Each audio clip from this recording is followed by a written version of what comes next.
Hey guys, kind of sounded like rattle there for a second. Welcome. My name's Brad, and this is the Collector's Commute. That's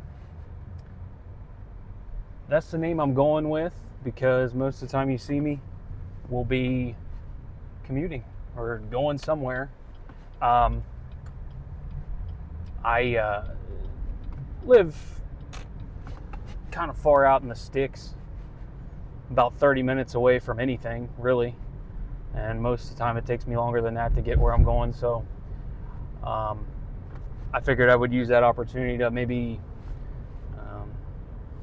just kind of share some thoughts and I don't know, just talking to the camera a little bit and see what happens. But today I kind of wanted to discuss sort of picking your place, choosing your lane, so to speak, making up your mind about what it is that you want to do in the market today, given the current conditions. We've been in this kind of hype phase, bull market, whatever you want to call it, for every bit of a year now. And I don't know what's going to slow it down. I don't know when the retrace is going to come. I don't know what's going to retrace. Some things surely will, and some things maybe not so much. I don't know. But basically, I kind of look at this like three ways. You're kind of one of three people right now. You're either someone that's, chasing the hype, and basically that means that whatever the price is, you're going to pay it. You want to be acquiring the cards and the sets that everybody's sort of talking about right now.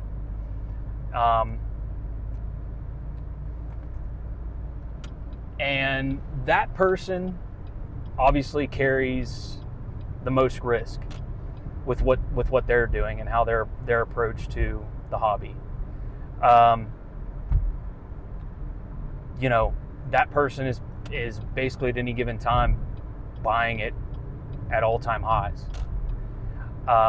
That's generally not how I approach it. I'm a little more risk averse when it comes to how I spend my collection dollars, and things like the Destined Rivals booster box right now that's seemingly going between $500 and $600. That's a mainline set. For one, it's obviously not a specialty set, but that's a mainline set, and that booster box has only been out for, I don't know what, since last May, I think, not even a year. That sort of growth, we shouldn't be seeing that from something that's still in print, seemingly, right?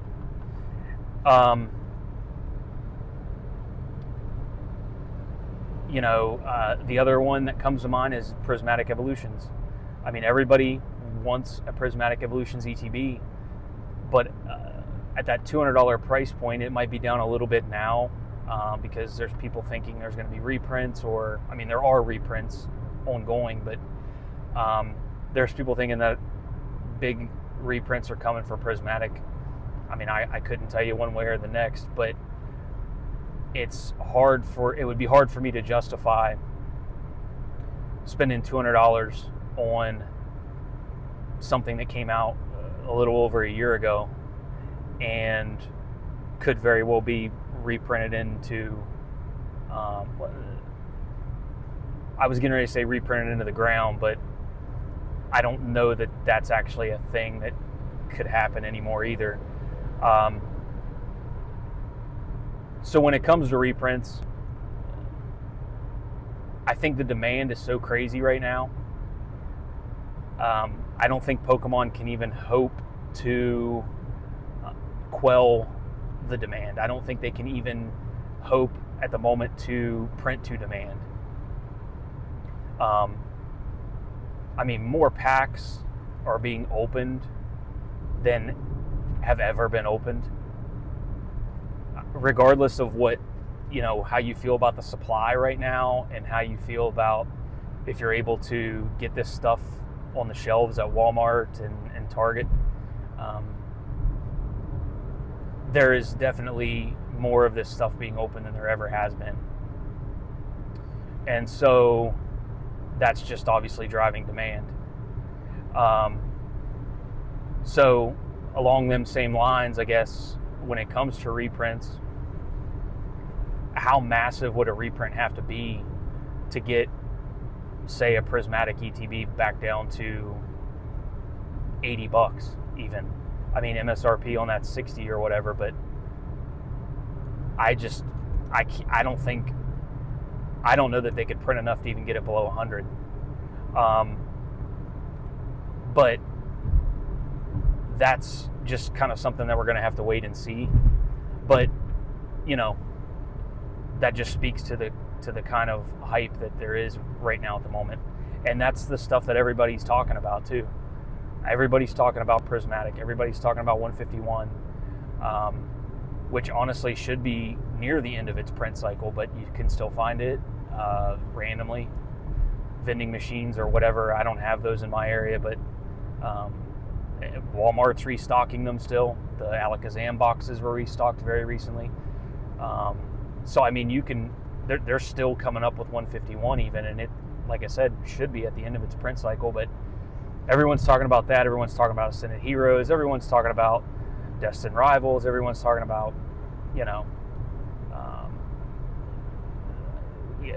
getting ready to, or they're kind of hyping up Phantasmal Flames. I don't think a Phantasmal Flames booster box reprint is going to come anytime soon, but I'm definitely not looking to pony up $400 for a booster box that's been out for, a few months. And that could, I could miss out on that, but you kind of have to be comfortable missing out if you're taking a more conservative approach, as I tend to. But for the folks that chase the hype, they don't really have any fear. And they're, in the short term, probably going to be rewarded, to be honest with you. I just know how fickle this hobby can be. And I know how people's attention spans tend to wane as, when shelves sit empty and prices continue to climb. People, you will probably have people that lose interest, which I don't think is necessarily the right approach, and I'll get to that, but you're going to have people who are going to just throw their hands up and say, oh, well, I can't get this, I can't get that, I'm priced out, and so they stop. But for the people that chase the all-time highs, seemingly they just keep going higher, and they probably will in the short term. But if you're someone who's a long-term collector,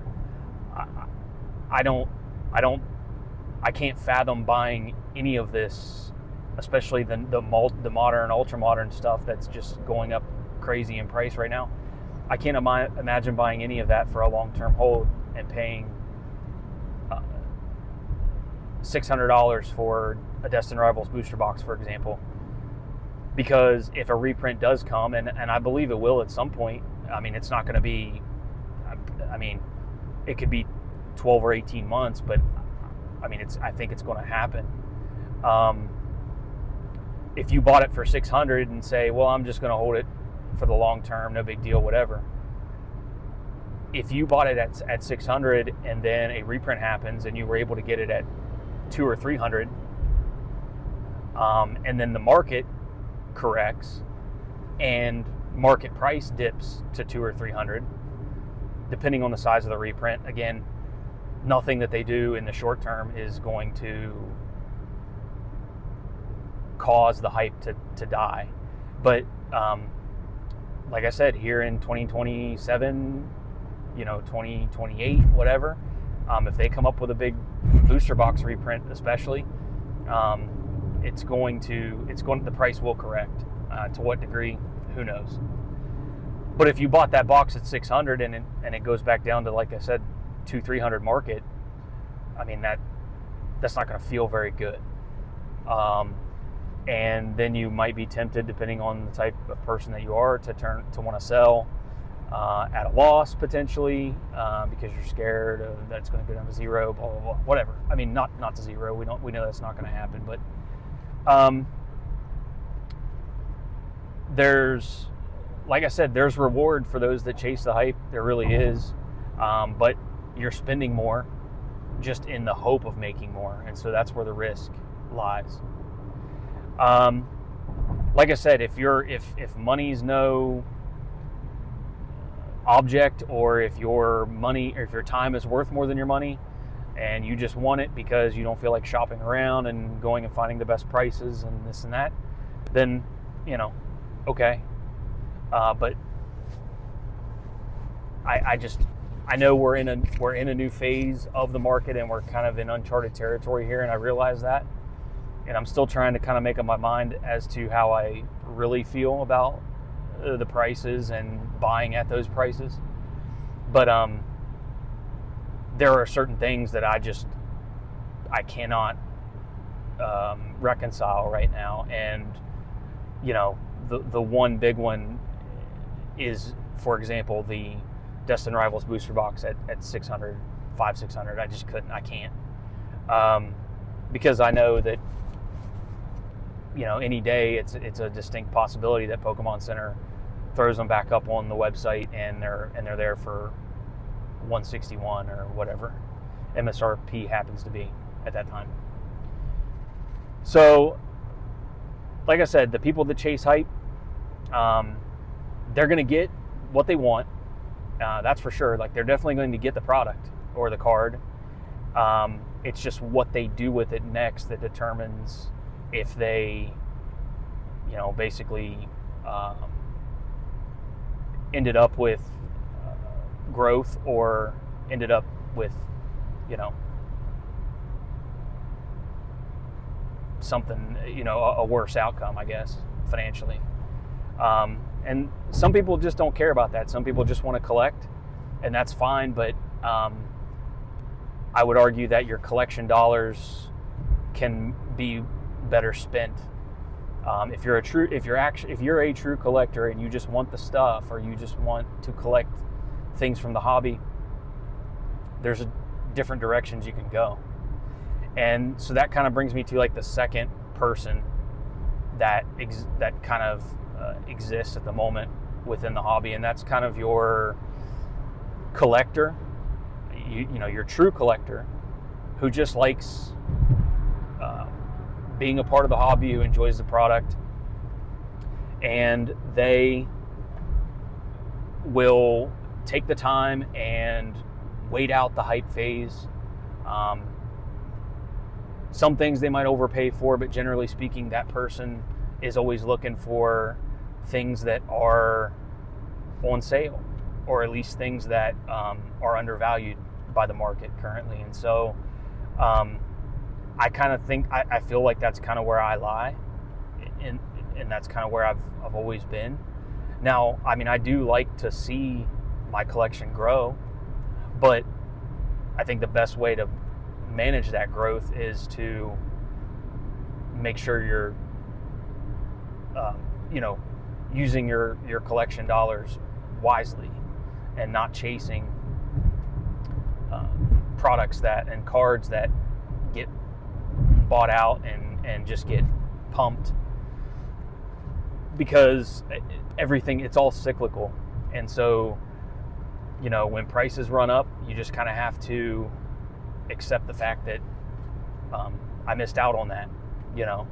I don't hold a Destin Rivals booster box right now. That's the example I'm going to continue to use, because it's just it amazes me how the price of that particular item is just shot up. I mean, a box that's not even a year old should not be, 3-4x what MSRP is. It just shouldn't. But like I said, we're in a different time. So I'm just kind of accepted the fact that I may not get that item. That's something I may never own at that price. But at least until I can get a better grasp on what I feel like is truly going on right now. There's a lot of money in this hobby right now. We got institutions buying things up. We've got people who with just extraordinary wealth who, sold off Bitcoin, sold off from the stock market.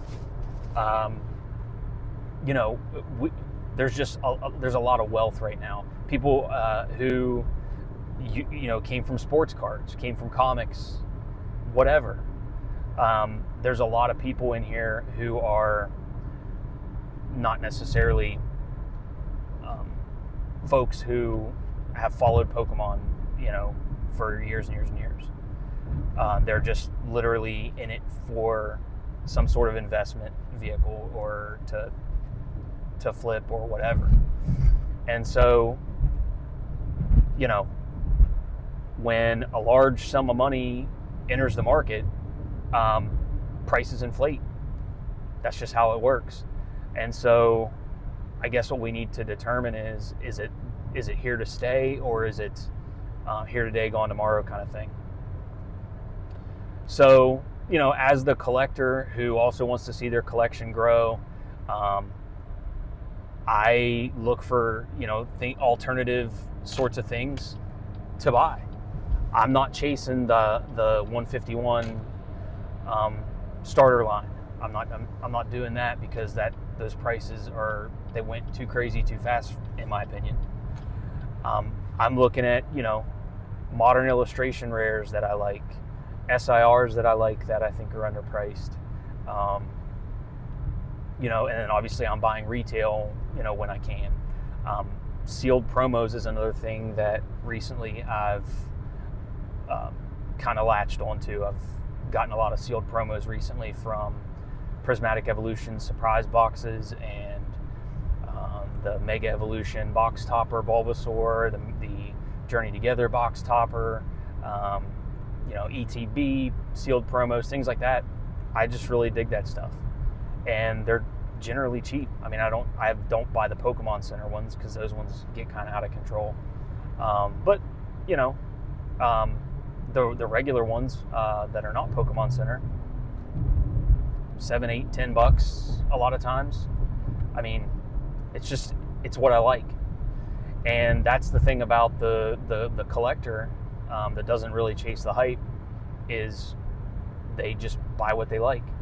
And 9 times out of 10, if you're buying what you like and you're not getting it at all-time highs, probably, well, I guess you can't guarantee anything. I won't say 10 out of 10, but greater than 9 chances out of 10, you're not losing on that, because you like it anyway. So it's in your collection, you like it regardless, and you didn't overpay for it, so it feels better, at the end of the day. And you can buy more of it because you didn't overpay for something. So that's kind of the second sort of person that exists in the hobby right now. And then you kind of have the third person that exists in the hobby, but they're not actively taking part, and they're just kind of sitting on the sidelines. They're aware of what's going on in the hobby. They know the hype is crazy. They know prices are out of control, but they're kind of scared to make a play. Or they've checked out because things are crazy. And you, I really wouldn't advise doing that. I mean, for one, if you enjoy it, there's got to be something that you enjoy that you can pursue. You know, like I said, it could be anything. Undervalued, like I said, undervalued IRs, SIRs. Go back a couple sets. Go back to Sword and Shield. Go back to Sun and Moon. Find cards from those sets that are not at all-time highs. There's, go to TCG Player and sort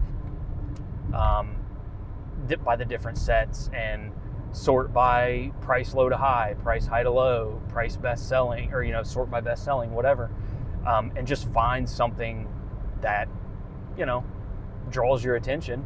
Because if it worked to draw your attention, if you choose down the road you want to sell it, I mean, that's kind of how I feel about a lot of things when I go out and I try and discover new things that I want to collect or whatever.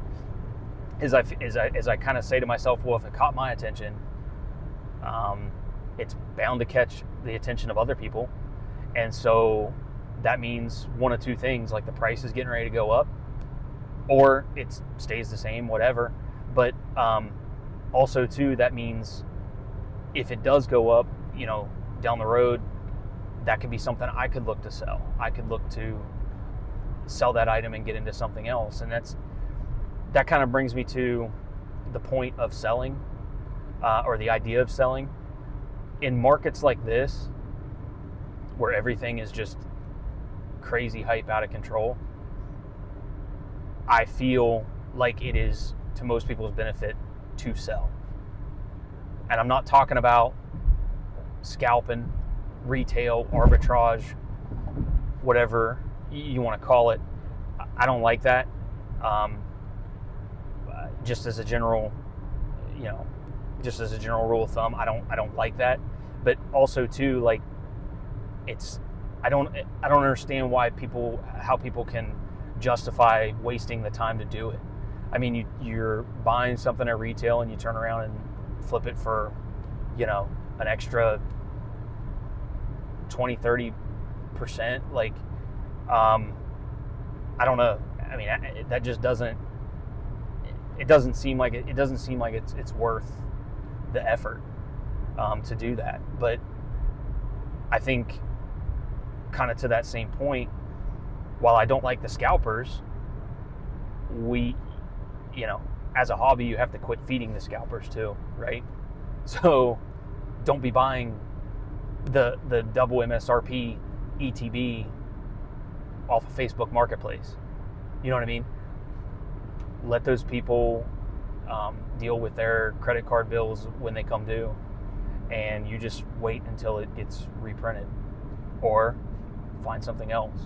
Because like I said, if you miss out on that one thing, there's thousands of other things probably out there that you can go acquire, and you're not breaking the bank, and you're not encouraging that type of thing. But to that point, or to my point of selling, I think everybody should be selling right now, and I'm talking specifically about people who have collections that they have had, not scalpers.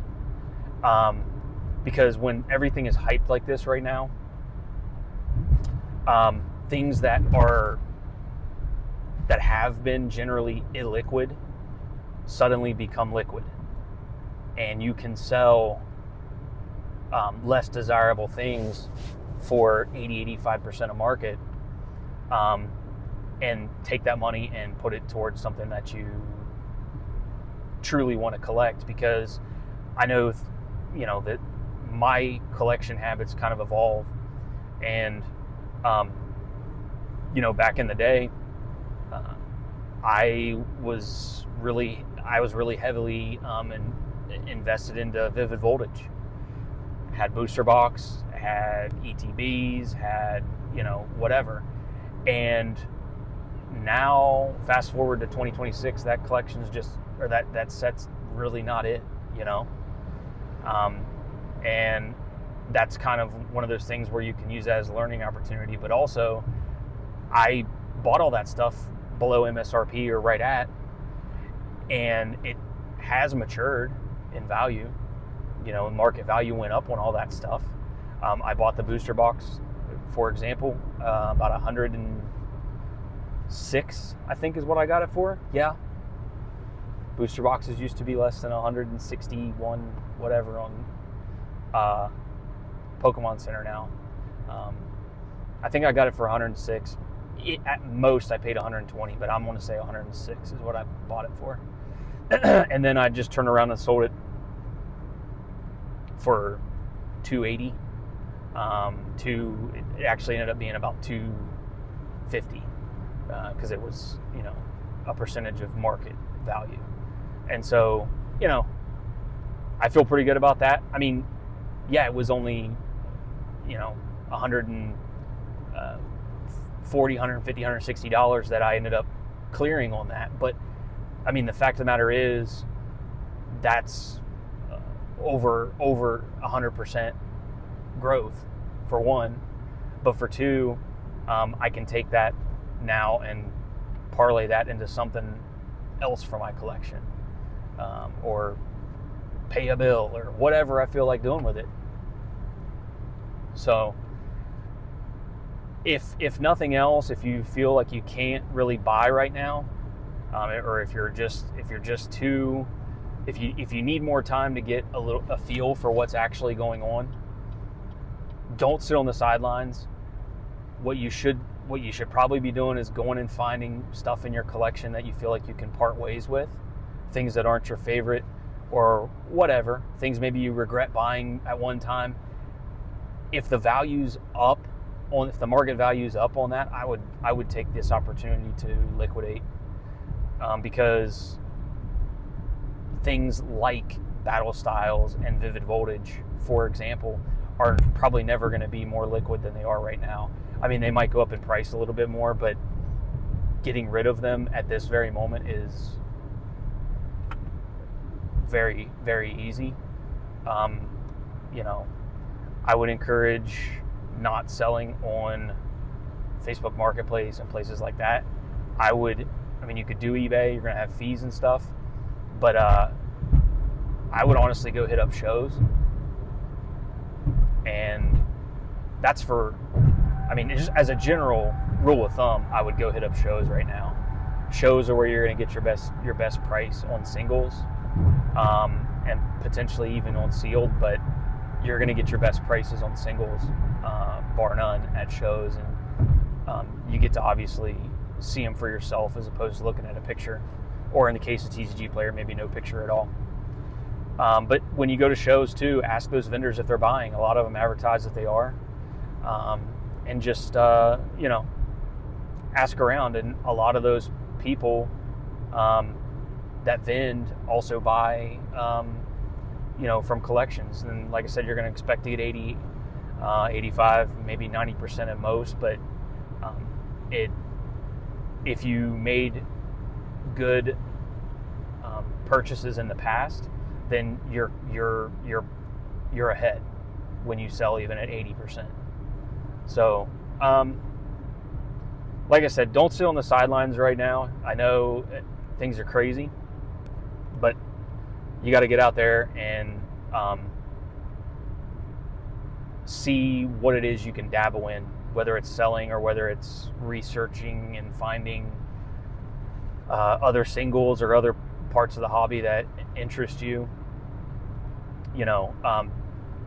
If you are a little timid at the moment, I would definitely not go looking at the stuff that most of your bigger YouTubers with the open mouth thumbnails are talking about right now.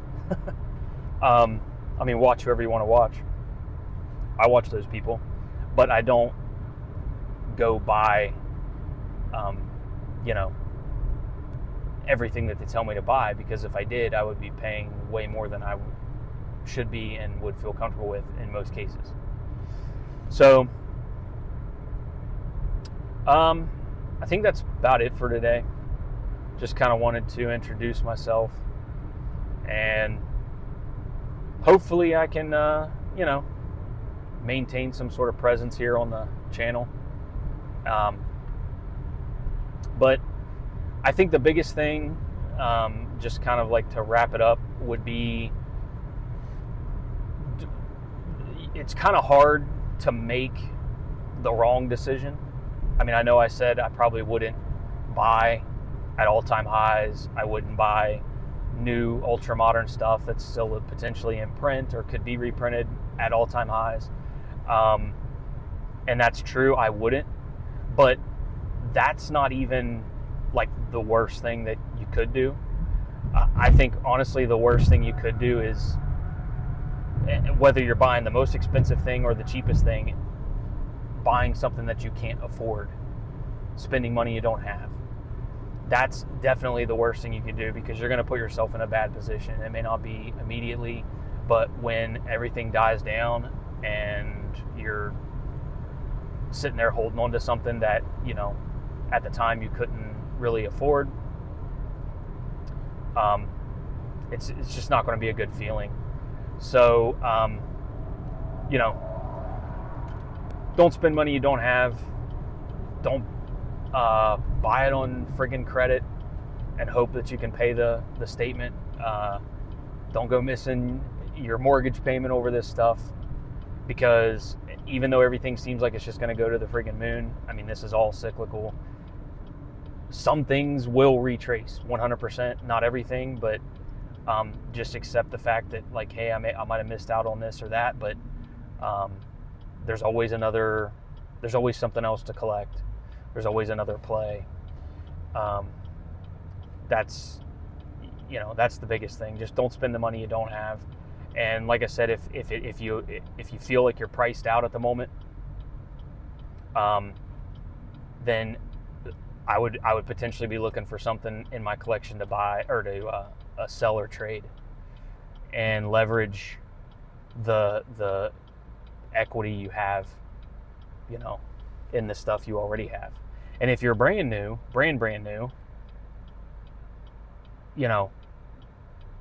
all these same things apply, but do your diligence, do your homework, and don't get caught up in the hype, and don't overpay, especially for something that's brand new, that was just printed, because there will be reprints, guaranteed. There will be reprints. I don't know what all is going to be reprinted, but there will be more stuff available. It may not be the ETBs, it may not be the booster boxes, it may not be the SPCs, but the price of singles, when stuff gets reprinted heavily, or not even heavily, but just when more packs are open, the price of singles, they basically have to come down. I mean, there's that pressure for the price to come down. So that's really it. Like I said, just be diligent.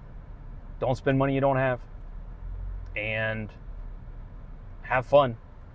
Researching for something to collect is a lot of fun. It takes a lot more effort, but it's a lot of fun. So with that, I will let you all go, and we'll talk to you later.